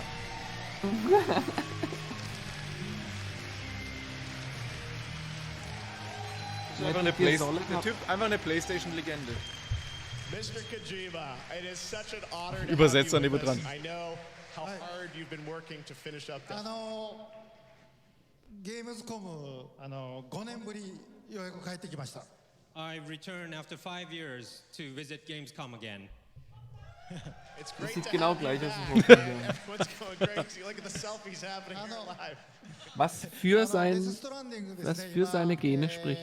追い込みのすごい忙しい時期で、本当は現場を離れるのは良くないんですけども、皆さんに会いたいので、頑張ってきました。Death Stranding is in the final, really crunch time of development stage, and I shouldn't actually be here, but I really wanted to meet you all, so I came to Germany. Ehrenmann, Ehrenmann. Ehrenmann. Which is so amazing. So, Mr. Kojima, we know that you're, as you said, just about finishing up the game, and everyone's very curious. The whole world is curious what you can tell us about this game and what you want to share tonight with all of us. So, what can you tell us about what you want to introduce? ですね、デスストランディングは、全く新しいオープンワールド Warum hat er eigentlich ein Mikrofon? 僕はその新しいものを作ってますけども、 Ich 皆 verstehe さん alles. 気に入っていただければと思います。Death Stranding is a totally new game. It's an open world game, and it's a Oh, very, open very world. new. And I Aber er hope ist ja that gar everyone nicht will like it. gealtert. で今日はですね、コミコンでハートマンのキャラ紹介をして評判が良かったので、キャラクターの紹介映像をちょっと見せたいと思います。So, Gott, wie sie ganz vorne stehen und Fotos machen. Gott. Wie so ein Superstar. Wie Justin Bieber der Gaming-Branche. Let's look at the first one. Okay, let's take a look at the first character from Mr. Kojima. Oh ja. Norman Reedus, Achtung. Mama. Margaret Qualley. Oh, ich hab Gänsehaut. Norman Reedus! Mit irgend so einem komischen Baby. Aber die Grafik, Alter, das kommt für die Playstation, Mann. Guck mal, was die noch kann. Was? Guck mal, was die Playstation noch drauf hat.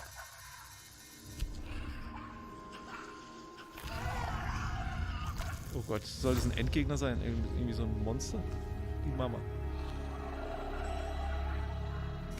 Was hat's mit diesem komischen Baby auf sich? Ach, das soll Mama sein.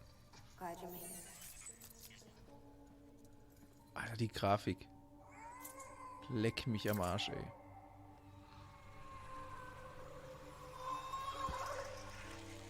Die hat auch so ein komisches Baby.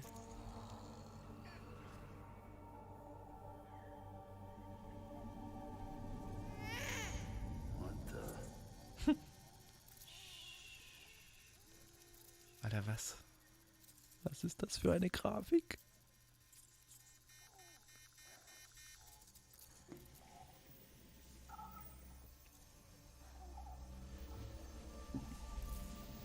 Kein Mensch auf dieser Welt weiß, worum es in diesem Spiel geht oder was da eigentlich abgeht, aber sind alle mega gehypt.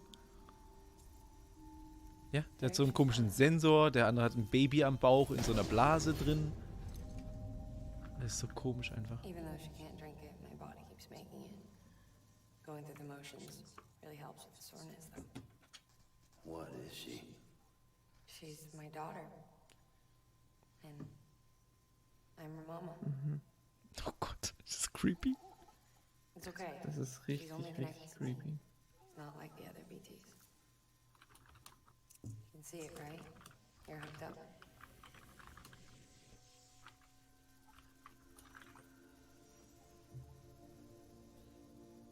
Now you know why I can't leave.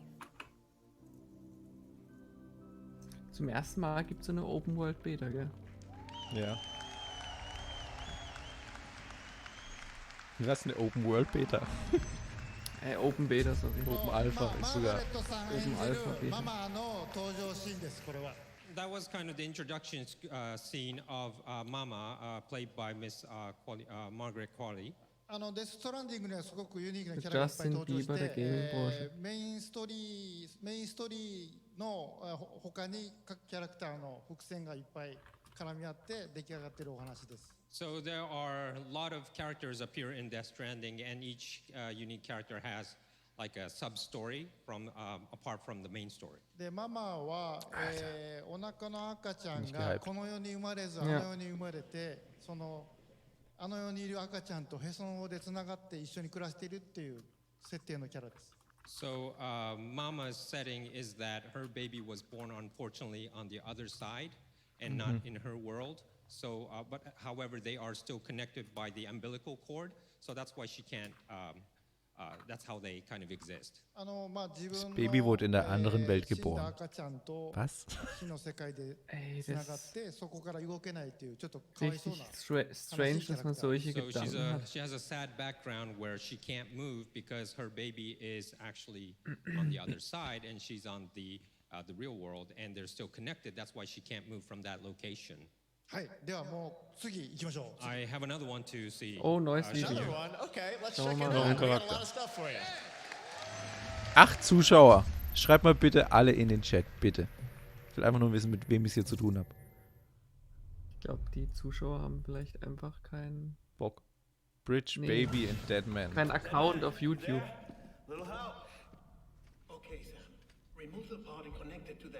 Oh, jetzt Baby irgendwie weg.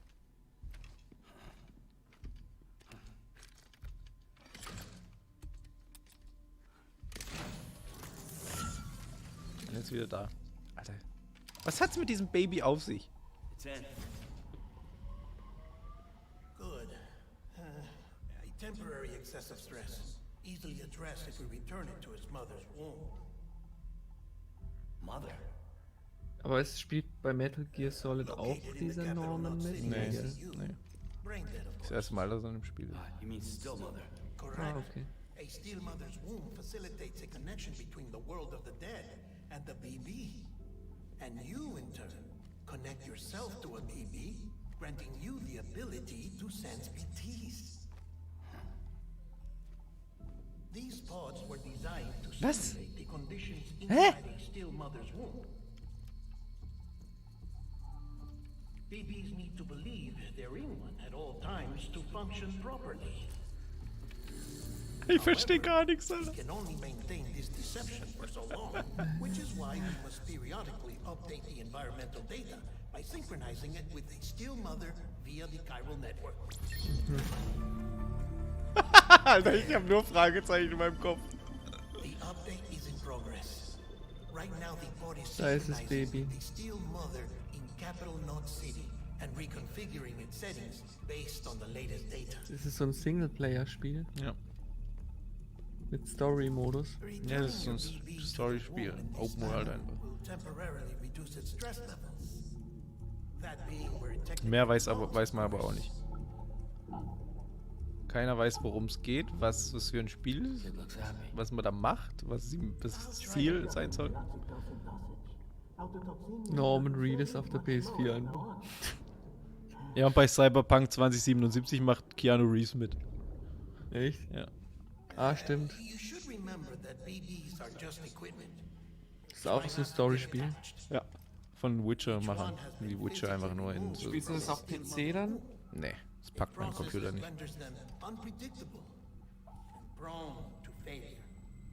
Das Death Stranding wird eh nur auf der PS4 sein. PlayStation. Ja. Exklusiv.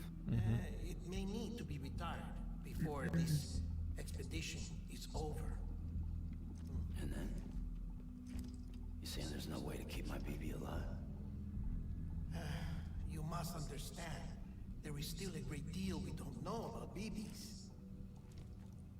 As we expand the chiral network and recover more past data, perhaps we'll find our answers. Ich verstehe gar nichts, ey.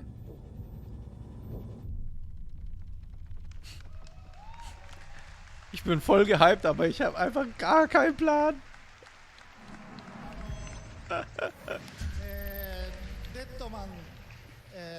Death Stranding. デルトロ監督が演じるデッドマンと、BB の紹介です。That was an introduction of Dead Man played by Guillermo del Toro, and also introduction of BB. 今までサムが胸に抱いて、Guillermo del Toro ist ein bekannter 連れて歩いて Regisseur? る、その赤ちゃんですけど、これが何なのかという皆さん分からなかったと思うんですけど、大体この登場シーンを見たら分かると思います。Now you saw the video explaining what BB was about, and you saw that Sam always had this baby in his pod, and wondering what it was about. So that gives a great explanation of it. あの世とつながった BB とサムがつながることで BT が見える。ただ彼はこっちの世界に帰ってこれないというすごい悲しい設定ですね。So it's again another kind of a sad story that Sam has with the BB because the BB is connected to the world of the dead, and that allows the connection between BB and Sam so that the Sam could see the BTs. で皆さんはサムとなって BB と共に、Ist mir zu viel Baby. 旅を続けるっていうことなんで、BB とサムの関係っていうのも Ich krieg gerade Muttergefühle. So you will kind of have this journey with the baby together, and you will have attachment and more connection, and that will be the part of the gameplay. Wow. Well, it's pretty amazing to see the level that you're thinking of the two worlds, everything coming together. It's amazing. Well, Mr. Kojima, I think everyone here is excited to see characters, but I don't know about you, but Gameplay? I see some gameplay. Yeah! Stranding. Not time for that, right? ですね、ゲームプレイは TGS で Zufällig haben sie Gameplay da. I'm kind of thinking of showing the gameplay at Tokyo Game Show. Oh. なんですけど、ジェフがこんだけ言うんで皆さんもこんなに熱いんで、ちょっとだけお見せします。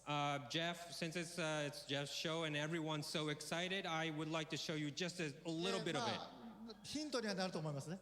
It'll be kind of a hint to you as well. で、ゲームプレイちょっとだけお見せしますけど、 Der さら spricht wie に ein Ami, 驚 der くべき Übersetzer.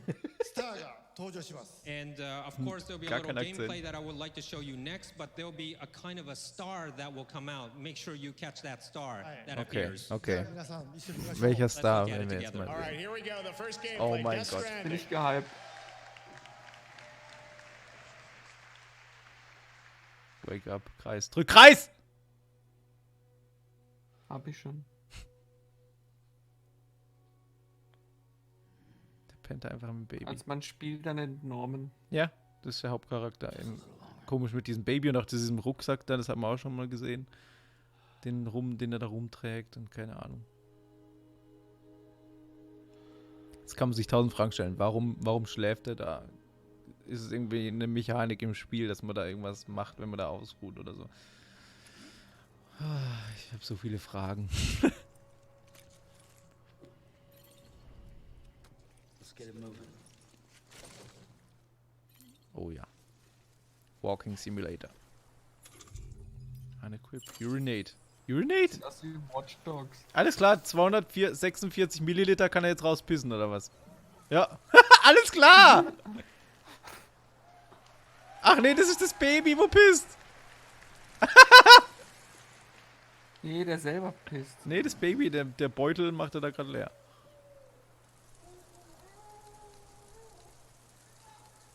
So, was haben sie gezeigt? Nothing in the tank. Ah nee, er selber. Das ist jetzt ein Pilz. Man kann einfach pissen und man sieht, wie viele Milliliter man in der Blase hat.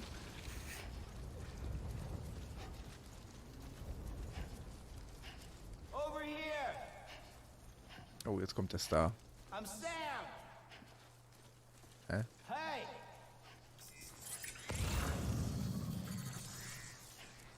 Das ist in der Matrix. Ja, irgendwie so. Eine andere, so zwei Welten. Eine irgendwie so. Nebenwelt. Ja. Als ob der da hinläuft. Anyone? Anybody hear me? Ja.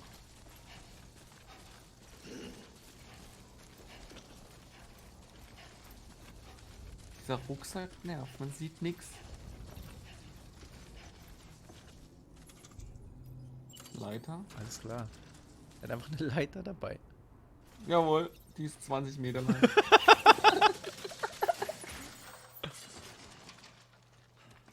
Aber stell dir mal vor, das spielt man dann alles selber, Alter. Das ist doch mega langweilig. Ja toll, die Leiter lässt er jetzt stehen. Okay.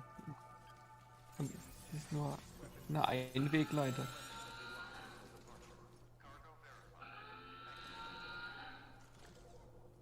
Ah, diese Grafik, ey, guck dir das an, ey. Wie weit man da sehen kann. How you doing, Sam? Wer soll Sam sein? Alter.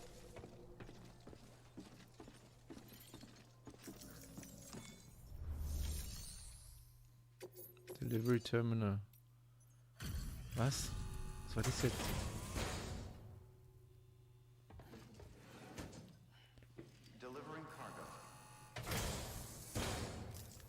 Was hat er sich jetzt bestellt?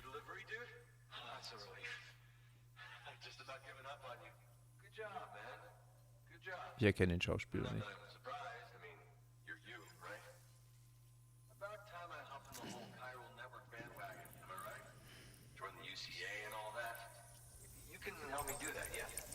Oh ja. Ja, das ist abgespaced. Was ist das? Was ist das? Kommt man auf sowas? Verstehe gar nicht. Babybeutel vorne drin. Okay, was ist jetzt passiert? Auf der Map hat sich was geändert. Ist Amerika schon mal. New Strand established. Established. Wer? Irgendwie kommt er mir bekannt vor, wer soll es sein?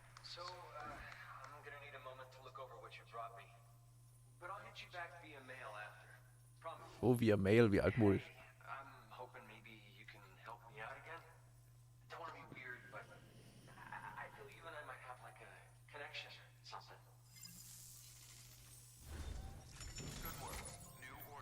Okay, hä?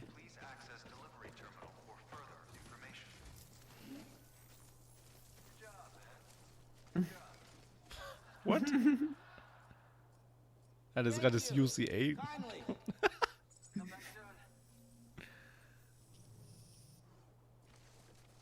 Weapons restrictions lifted. Alles klar. Klasse. Baby noch drin. Gut. Es weint jetzt.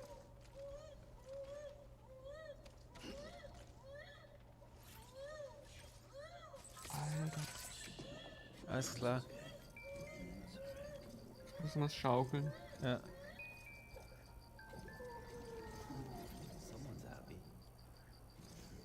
Gott. Ich verstehe nix. Warum ist denn Baby vorne drin? Und wieder verbunden. Hä? Vielleicht ist er das, als er noch ein Baby war und erst mit sich in der Zukunft verbunden oder sowas. Ja, was geht? Das Baby freut sich, wenn er da so rumrennt und rumhüpft. Alter, was? Was habe ich mir da gerade angeguckt? Ich bin noch verwirrter als vorher. Oh Gott.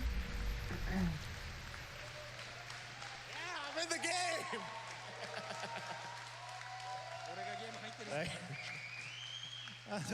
ジェフにカメオで出ていただきました。声は違いますけどね。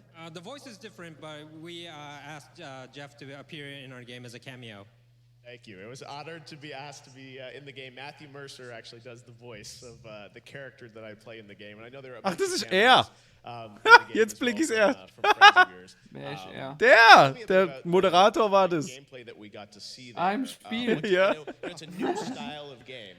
And you've talked about, the Strand genre, and I think it's very important for people to see. There are a lot of hints there about the Deswegen machen die type of gerade einen game. riesen Tamtam um das Spiel. まだちょっと言えないんですけど、皆さんサムとなって、分断された町と町、人と人をつないでいきます。I can't really say so much, but you're going to play as Sam, and you're going to have to connect the fractured cities and people 東から西につないでいきます。 from east to west, and you have to connect. で、間に彼を邪魔す man muss る im テロリストと Westen か Amerika mit dem BT Osten とかがい verwechseln. ます。 And there are some obstacles in the way, like BTs or terrorists, to avoid that. その中にですね、一人で暮らしているジェフみたいな、プレッパーズというのがいまして。Ich will mal so ein bisschen. Along the way, you'll find people like living alone, like you saw Jeff. We call it preppers. で、彼ら隠れて暮らしてるんで、メインストーリーにはあんまり関係ない人もいます。There are actually kind of hiding, so some preppers don't really have to do with the main storyline. なんで、彼らを探して彼らと仲良くなればいいことが起こると。その一つの例が先ほどのビデオですね。So you might want to find these preppers along the way, and if you kind of get connected with them, you might have some good things that they provide you. で、世界をつないでいくんですけども、そのうちに世界中の皆さんがつながっているという。そういう仕組みのゲームです。その中身はまだ言えませんけど。So I can't really reveal too much, but when you start to connect like this in the game with preppers and others, you will notice that you're kind of connected to the people worldwide. あと先ほどのデルトロ監督が出てるビデオで、BB が自家中毒になるっていうところありましたけど、BB にストレスをかけると泣くので、そこであやすときに、先ほどのビデオは、プレイステーション4の、モーションセンサーのコントローラーで。So in the video with Mr. Del Toro, he explained about the baby sometimes get self-poisoned. You saw in the gameplay as well when you kind of felt the baby is stressed. So what you do is you use the PlayStation 4's motion control. Alles klar. And you kind of like. 早く振ると怒るので。But if you shake too ゆっくりと優しく振ってください。 fast, the baby will get angry. So make sure you kind of handle with care. ですね、おしっこをしてましたけど。So ein About Quatsch. the urine part, I have to say. 夜の深い時間なんでいいと思いますけど。It's late enough to kind of discuss about that, right? 前を見ようとカメラを回しても、サムは絶対見せないです。So if you're like try to move the camera and try to see what he's doing, Sam will move away so you never see actually what he's doing. あと街中とか人がいるところではサムはお見せしませんので。But and also there's an option where you cannot release yourself like that, like ファンの方は安心してください。like if people are near you. So don't worry, Norman fans, you won't have to be, you don't have to worry about that. Also wenn er pisst und du willst versuchen, die Kamera zu drehen, dass man sieht seinen Schwanz, dann dreht er sich automatisch weg, damit man nichts sieht. So dumm. So yes, it could be used as a weapon, but also it could kind of it will be a kind of one of the key, and you'll find out later. おしっこするとキノコが出ましたけど、みんなでおしっこをかけるといいことが起こります。 You saw the mushroom growing, so if everyone kind of does it at the same spot, you will have something good. Gott. Man muss an die Stelle sein. Selbe Stelle pinkeln. Well, of course, that's not the main part of the game. Okay? The main part is to connect the world together. Wow. Well, I gotta say, it's so amazing to get a little insight into your mind between those clips and the gameplay. Like everyone's trying to piece together how this all fits together. But it's amazing stuff. Now, I know we have some photos when I got this. It was a couple of years ago when you scanned me. You wouldn't even tell me what we were Alles doing. klar. But you're like, come down to San Diego. Sit here. They put dots on my face. They did the full scan. I was there the same day that Nicholas Winden-Refn did his scan as well. This was like, I think, Raphael Braumeister findet Death Stranding ziemlich geil, holst du dir das? Ich habe keinen Plan, was für eine Art von Spiel es sein soll, aber ich bin sehr gehypt und ich habe sehr, sehr viel Bock drauf und ja, wahrscheinlich hol ich es mir schon. Welches? Death Stranding, was wir jetzt gerade gesehen haben. Ich habe keine Ahnung, worum es da geht, aber es ist einfach irgendwie geil. Make the connection with him, he might give you something good. ジェフは比較的見つけやすいところに隠れてるんで。Jeff is actually kind of apparent, and you could find him easily. So when the game comes out, just look for Jeff. Well, I'm honored to have a little role with a cameo, and there'll be some other cameos, I'm sure, as well in this game. そうですね。まだ発表できませんけど、たくさんの方が隠れてます。Yes, I can't really say who yet, but there are many people in cameos. Mr. Kojima, Bin mal gespannt, was für andere Typen man da noch sieht. Also das, was wir gerade gesehen haben, waren einfach diese Prepper, die irgendwie Nebencharaktere sind, mit denen man irgendwie eine Verbindung aufbauen kann und die dann irgendwie auch noch wichtig werden könnten für einen selber. Man kann irgendwelche Vorteile von denen kriegen, kein Plan. Das, was ich jetzt so verstanden habe. Autogramm holen. One more thing, sorry. 今日ここで発表しなかった、サムが何をすべきか、プレイヤーが何をするかっていうのを簡単に分かるようなブリーフィングの映像もブースで流しますので。 At the Sony booth, you'll see more about like the briefing. The reason why Sam has to do this, the briefing scenes, you'll see at the Sony booth from tomorrow. So if you have time, just stop by. Nein, morgen habe ich keine Zeit. Tut mir leid, aber am Freitag. And if you see that, you'll understand what you saw today with trying to find Jeff and things like that. So it will be, you'll get to be revealed more, and you'll be understanding what we saw today. Awesome. All right, so there's a briefing scene at the Sony booth. Mr. Kojima will also be doing a signing, and I can't tell you how much we all appreciate you coming all the way from Tokyo, just as you're finishing the game, to be here for me, to be here for the Genau fans. das will er, ja. Give it up, Mr. Kojima. He's just Nur dann. finishing the game. Hideo Kojima, Hey, ich zeige euch thank you so Gameplay. much Ihr for werdet danach everything. nicht wirklich schlauer sein, aber hey, Gameplay. Hideo Kojima. All right, guys, well, that's gonna do it for Aber so macht man Hype. ever Gamescom So opening geht night ein Hype. live. Do you guys have fun? War cool. War echt cool, können sie nächstes Jahr wieder machen. All right, well, I gotta say, it's been a ton of fun putting this together. It's been great to be here. Das in ist das Europe. I erste wanna Mal, thank dass all sowas the gab auf der developers. I wanna Gamescom. thank So eine Gabe and Cole Messi for giving us Präsentation. the opportunity to do this. I want to thank a lot of my team that came all the way over from Los Angeles to produce this with me. We will see you guys, of course, this December. The Game Awards will be back for our 5th Dezember. anniversary live in Los Angeles. Much more information coming soon. We've got Wenn some die pretty Hälfte cool der stuff to show Spiele you davon guys. schon Some raus. big new announcements, so stay tuned for that. But enjoy Gamescom, guys. Thank you so much. I'm Jeff Keighley. Have a great Gamescom, and we'll see you Jawohl. in December at the Game Awards. Dankeschön. Good night. Genau, besser als die E3. Bei der E3 war halt ganz viel bla bla und hier ging es halt zack, zack, zack, zack, Spiel, Spiel, Spiel, Spiel. Ja, sowas will man sehen. Ja. Nicht erstmal Stunden. Erstmal finde ich schon besser. Ja, fand ich auch geil. Ganz echt gut. Jetzt bin ich gehypt auf Need for Speed, auf Genau das wollten sie Integration und was weiß ich. Aber ja, Freitag bin ich auf der Gamescom. Leute, wenn ihr da seid, könnt ihr gerne sprecht mich ruhig an.